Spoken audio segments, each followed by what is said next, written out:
Assalamualaikum warahmatullahi wabarakatuh. Perkenalkan, nama saya Rifa Malsaini dengan NIM 2500243. Nah, pada kesempatan kali ini saya akan mempresentasikan tugas komunikasi organisasi. Nah, yang bertujuan untuk memenuhi syarat per mata kuliah komunikasi organisasi yang berjudul Komunikasi Publik dalam Organisasi. Pada kesempatan kali ini izin kepada Bapak Anifal Kadri.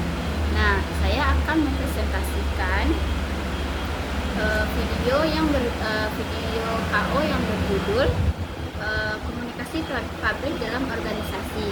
Nah, pengertian komunikasi publik dalam organisasi yaitu komunikasi publik adalah sebuah penyampaian pesan atau proses menyampaikan informasi dan pesan pesan atau citra. Nah, organisasi kepada masyarakat luas atau publik maupun eksternal. Nah, tujuan utamanya adalah membangun hubungan yang baik, mendapatkan dukungan, serta meningkatkan reputasi dan kepercayaan dari tahapan organisasi. Nah, sebenarnya komunikasi publik ini penting dalam organisasi.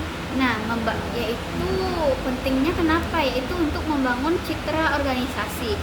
Nah, komunikasi itu harus efektif. Nah, untuk menciptakan perspektif positif dan untuk meningkatkan transparansi yang menunjukkan organisasi tersebut agar dapat dipercaya dan terbuka.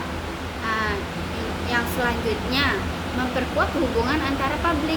Kita tuh harus memperkuat hubungan antara sesama masyarakat atau publik pada umumnya. Nah, baik kita ke pelanggan atau mitra maupun ke pemangku yang berkepentingan. Nah, selanjutnya kita tuh harus bisa mengelola yang krisis, seperti kita tuh harus menyampaikan informasi yang jelas supaya tidak berbelit-belit atau tidak menyampaikan informasi yang tidak valid. Nah, ya, adapun prinsip komunikasi publik yang efektif. Nah, yaitu prinsipnya itu harus ada kejelasan yang dimaksud pesan kita tuh harus sederhana dan mudah untuk dimengerti di kalangan masyarakat publik. Yaitu kayak kita tuh menyampaikan pesan itu harus yang pada inti-intinya saja supaya kita tidak berbelit-belit atau si komunikan ini bisa menerima pesan dari si komunikator dengan baik dan paham agar kita mendapatkan feedback atau umpan baliknya. Nah, dan selanjutnya informasi yang kita sampaikan itu harus jelas dan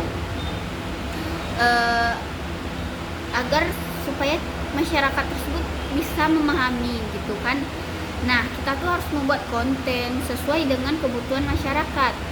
Nah, jangan kita membuat konten yang mengada-ngada atau organisasi tersebut harus terbuka dan jujur untuk meningkatkan kepercayaan masyarakat. Supaya masyarakat tuh percaya dengan organisasi kita tuh nyata dan tidak bisa dikatakan tidak valid gitu. Kita tuh harus mengasihkan informasi yang valid dan nyata kepada masyarakat publik. Nah, selanjutnya kita tuh harus responsif gitu kan. Kita tuh harus terbuka dan kita harus selalu mengasih feedback kepada orang yang yang mengasih komunikasi, atau kita harus menyampaikan feedback kepada orang yang menanya gitu. Nah, kita tuh harus memiliki saluran komunikasi supaya kita mudah gitu kan. Kita tuh harus mempunyai komunikasi yang paling efektif gitu untuk menjangkau target atau audiens yang kita tuju, supaya kita tuh tidak susah mencarinya gitu kan. Nah, baik, saya lanjutkan. Tadi ada suara kebisingan, mohon dipahami dan dimaafi ya Bapak. Nah, selanjutnya kita harus media yang tepat, supaya kayak apa ya namanya, organisasi atau komunikasi kita ini tepat dengan sasaran atau target yang kita sampaikan kepadanya. Nah, selanjutnya proses komunikasi dalam organisasi publik. Nah, kita tuh harus mempunyai perencanaan dahulu supaya komunikasi kita tuh tidak berbelit-belit sampainya kepada publik atau masyarakat tertentu. Nah, kita tuh harus mempunyai tujuan. Apa ya tujuan kita untuk menyampaikan pesan tersebut? Nah, kan kita tuh harus memiliki tujuan untuk apa sih isi tujuan dari pesan kita yang kita sampaikan itu. Nah, supaya kita memiliki tujuan, makanya kita membuat pesan kita itu dengan rinci atau dengan jelas, supaya orang yang menerima pesan kita itu mengerti dan mudah dimengerti, dan kita untuk bisa kita mencapai target utama kita atau audiens yang ingin kita kayak misalnya kita menerima orang dalam organisasi kita, kan kita harus menginfokan yang valid gitu kan. Nah, yang kedua, kita menyusun pesan dan membuat pesan yang menarik. Nah, kita tuh kayak membuat pesan tuh harus menarik gitu, kayak bisa kita menarik perhatian publik, supaya kayak dia tuh nggak apa ya namanya, kayak nggak bosan membaca pesan dari informasi yang kita sebarkan di media sosial. Nah, kalau kita menyampaikan pesan di media sosial itu harus mempunyai marketing. Kayak marketingnya tuh kayak apa ya namanya, target. Misalnya target kita ke siapa, tujuan kita ke siapa. Misalnya kita organisasi dalam rekrutmen organisasi OSIS gitu kan. Nah, kita harus membuat targetnya ya di kalangan mahasiswa baru. Kan kita kalau merekrut organisasi OSIS itu kan kayak dari mahasiswa yang baru masuk. Kalau ada dari mahasiswa yang lama-lama juga boleh. Kalau ada dari organisasi yang kayak gitu kan, kita harus tahu tujuan kita ke ada siapa, di kalangan apa. Misalnya kalau rekrutmen dari organisasi di luar sana, terus kita harus menentukan kalangan dulu dong, supaya peluangnya gitu ada gitu. Kayak misalnya kita rekrutmen anak SMA, nggak mungkin kita berbagi brosurnya kepada anak SMP, karena itu yang lebih tepatnya. Nah, kita tuh kayak apa ya namanya, kita kan menginfokan, harus kita mempunyai atau kita menginfokannya kepada media sosial seperti IG, TikTok, WhatsApp atau YouTube. Nah, disitulah kita menyebarkan informasi supaya masyarakat atau publik, siswa-siswa yang lainnya melihat di kapan rekrutmen atau apa ya namanya, organisasi itu dibuka gitu kan, supaya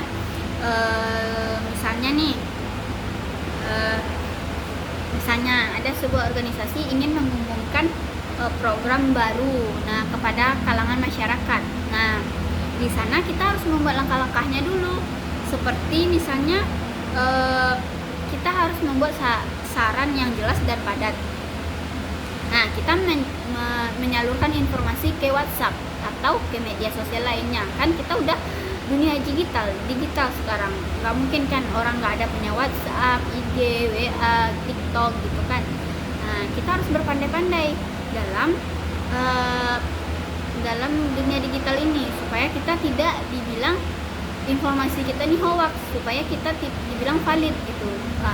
Nah, yang satu lagi, informasi kita ini harus valid.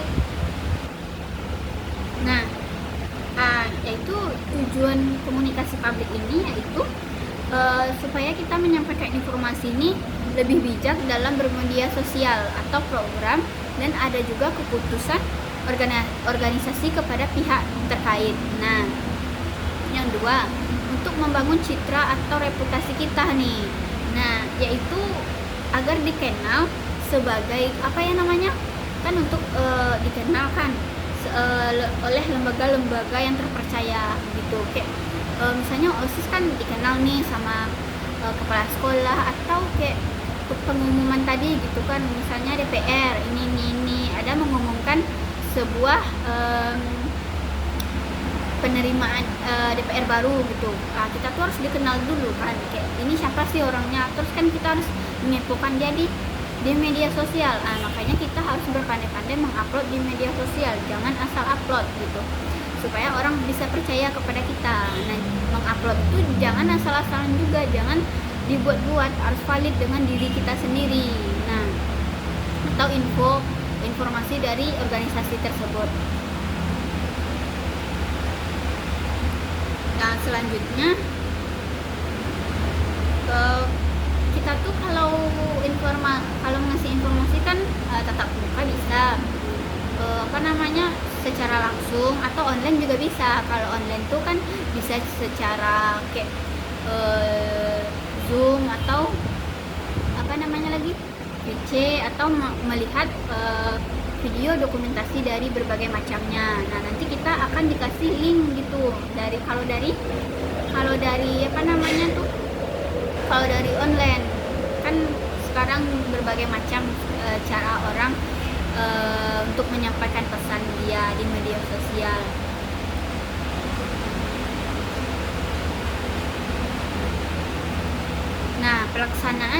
Nah, untuk pelaksanaan dan distribusi dasarnya menentukan waktu. Kita tuh harus menentukan waktu, kapan kita menginformasikan, kapan kita membuat acaranya, kapan kita mengadakan informasi, dan harus ada penanggung jawab komunikasi tersebut, yaitu adanya evaluasi komunikasi.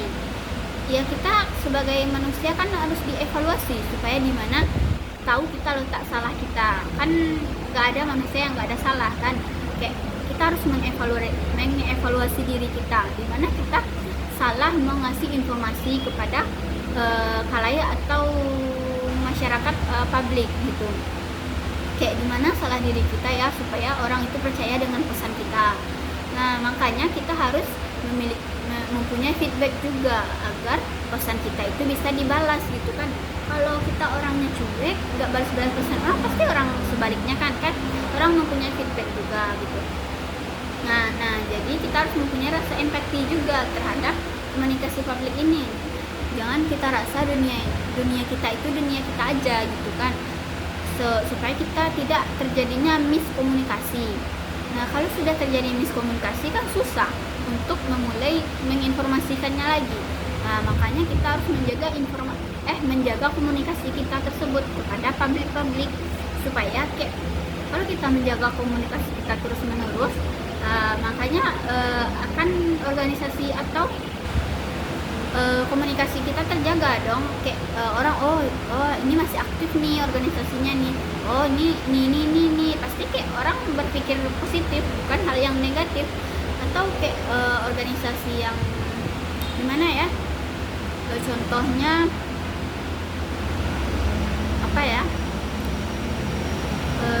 organisasi di sekolah kalau tidak aktif pasti orang sekolahnya itu gitu kan nggak positif, jadi negatif jadinya kan disampaikan jadi sekolahnya buruk gitu.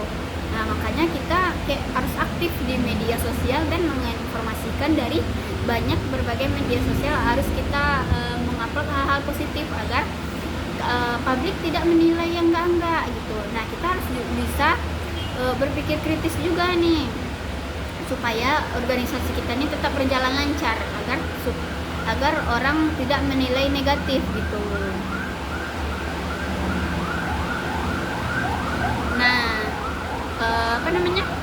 kita tuh tidak mengambil panik isu atau rumor tentang organisasi kita. Kita kan sebagai komunikasi nih, kita harus bisa menyampaikan pesan dengan baik. Nah, agar pesan kita itu tidak dinegatifin orang, nah makanya kita yang valid aja kita infokan. Seperti misalnya ada nih sekolah, dia mengadakan lomba, tapi dia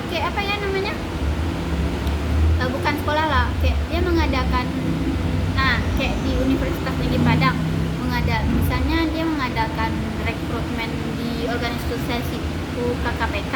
Nah, tapi yang dibilangnya itu yang nggak ada di situ. Nanti orang yang udah join, nanti dia tidak merasa puas, makanya nanti dia akan mengkomentari jadi oknum dia gitu kan. Nah, hal negatif itu yang tersampaikan, maka UKKPK ini akan menjadi jelek dong namanya. Nah,